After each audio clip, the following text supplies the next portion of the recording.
ভিন রাজ্যে বাংলা বললেই হেনস্থার অভিযোগে তোলপাড় রাজ্য রাজনীতি। ২১-এর মঞ্চ থেকে সেই ইস্যুতে সরব হলেন মমতা বন্দ্যোপাধ্যায়। বাংলা ভাষা রক্ষায় আন্দোলনের ডাক দিলেন তিনি। আগামী ২৭শে জুলাই অর্থাৎ নানুর দিবসের দিন থেকে প্রতি শনি ও রবিবার জেলায় জেলায় মিটিং মিছিল হবে। কলকাতায় গান্ধী মূর্তির পাদদেশে ধর্নায় আহ্বান জানালেন মমতা বন্দ্যোপাধ্যায়। 2026-এর বিধানসভা নির্বাচনের আগে হাই ভোল্টেজ জনসভা এই ২১শে জুলাই।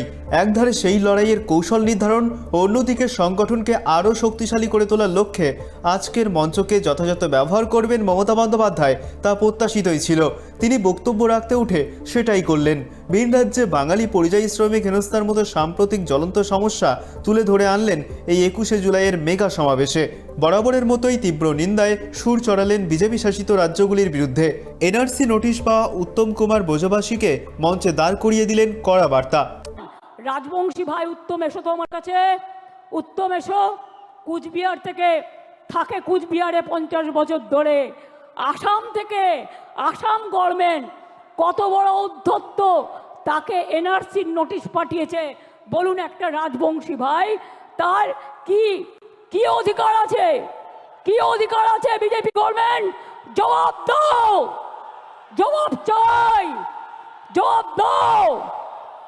মতুয়া ভাই বোনদের উপর অত্যাচার হচ্ছে, কি জবাব দেবে তার? জিজ্ঞেস করছি আমি, কি জবাব দেবে? বলে গেলেন এখানে 2টো ছাত্রের ওপর অত্যাচার হয়েছে। বন্ধু, 2টো ছাত্রীর ওপর অত্যাচার হয়েছে, আমরা সঙ্গে সঙ্গে অ্যাকশান নিয়েছি। আর একটা কেস তো সিবিআইয়ের হাতে আছে। আমরা সঙ্গে সঙ্গে অ্যাকশান নিয়ে কিছু ঘটলে আমরা নিজেরা কখনো এগুলোকে প্রোটেকশন দিইনি। কিন্তু বিজেপি নেতা বলতে পারেন বাংলার বাইরে মধুরতম ভাষায় কথা বললেই জুটছে বাংলাদেশি তকমা। দেশের মানুষকে দেশ ছাড়া করার তোড়জোড় চলছে এবং বেশিরভাগ ঘটনাই ঘটছে বিজেপি শাসিত রাজ্যগুলিতে। পরিস্থিতির গতি প্রকৃতি দেখে মনে হচ্ছে সমৃদ্ধশালী বাংলা ভাষাকে বাঁচাতে নতুন করে লড়াই প্রয়োজন। সোমবার তৃণমূলের শহীদ দিবসের মঞ্চ থেকে ভাষা আন্দোলনের ডাক দিলেন তৃণমূল সুপ্রিমো মমতা বন্দ্যোপাধ্যায়। রাজ্যের নেতাদের কর্মসূচি বেঁধে দিলেন তিনি। আগামী ২৬শে জুলাইয়ের মধ্যে প্রস্তুতি শেষ করতে হবে। ২৭শে জুলাই থেকে নামতে হবে ময়দানে। প্রতি শনিবার ও রবিবার করে প্রতিটি জেলায় সমস্ত স্তরের নেতাদের মিটিং মিছিলের আয়োজনের নির্দেশ দেন তিনি। তার কথায়, এ লড়াই ভাষা বাঁচানোর লড়াই, এ লড়াই আমাদের লড়তে হবে। আগামী ২৭শে জুলাই নানুর দিবসের দিন থেকে প্রতি শনি রবিবার বাংলা ভাষার ওপর যে অপমান, বাংলা ভাষার ওপর যে সন্ত্রাস, তার বিরুদ্ধে সব ভাষাভাষী লোকেদের নিয়ে মিছিল মিটিং সব করুন। ২৬শে জুলাই থেকে তৈরি হন। ২৭শে জুলাই ভালোভাবে সবাই পৌঁছে গিয়ে বাড়ি। যতক্ষণ না পৌঁছাবে আমাদের ভলেন্টিয়ার্সরা আপনাদের সাবধানে সব ট্রেনে তুলে দেবে। বাসে যারা এসছেন সাবধানে ফিরে যাবেন। বাংলা ভাষার ওপর যে অত্যাচার, গণতন্ত্র যেমন ২১শে জুলাই প্রাণ দিয়ে আমরা বাঁচিয়েছি, মা মাটি মানুষকে সম্মান দিয়ে বাঁচিয়েছি, তেমনি মনে রাখবেন বাংলা ভাষার ওপর সন্ত্রাস আমরা মেনে নেব না, পায়ে পড়লেও মেনে নেব না, আপনারা ক্ষমা চাইলেও মেনে নেব না।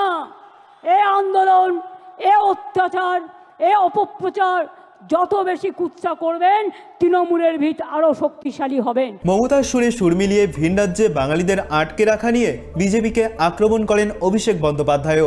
অভিষেক বলেন, বাংলার মানুষকে ডিটেনশন ক্যাম্পে নিয়ে যেতে চায় বিজেপিকে, আমরা ২৬-এর পর ওই ক্যাম্পে নিয়ে যাব।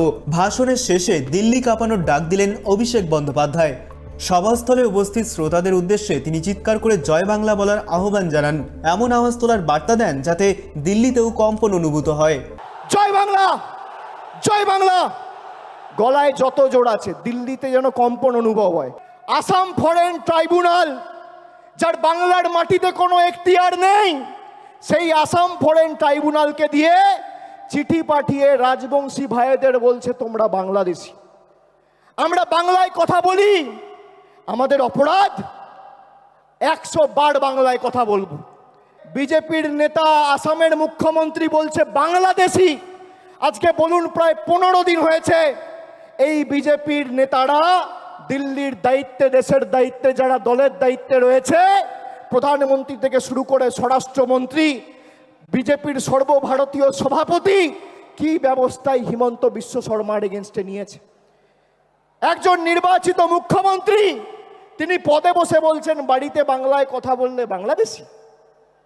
গর্ব করে বলবো, আর আমি তো বলবো আমাদের এবার নিয়ম নেওয়া উচিত যে অন্তত পক্ষে এই সেশনে আমরা পার্লামেন্টে দরকার হলে বাংলায় বক্তব্য রাখবো, কথা বলবো, দেখি কার গায়ে জ্বালা। 26-এর নির্বাচনে তৃণমূলের মূল অস্ত্র যে হতে চলেছে বাঙালি অস্মিতা, সেটা ইতিমধ্যেই স্পষ্ট হয়ে গিয়েছে।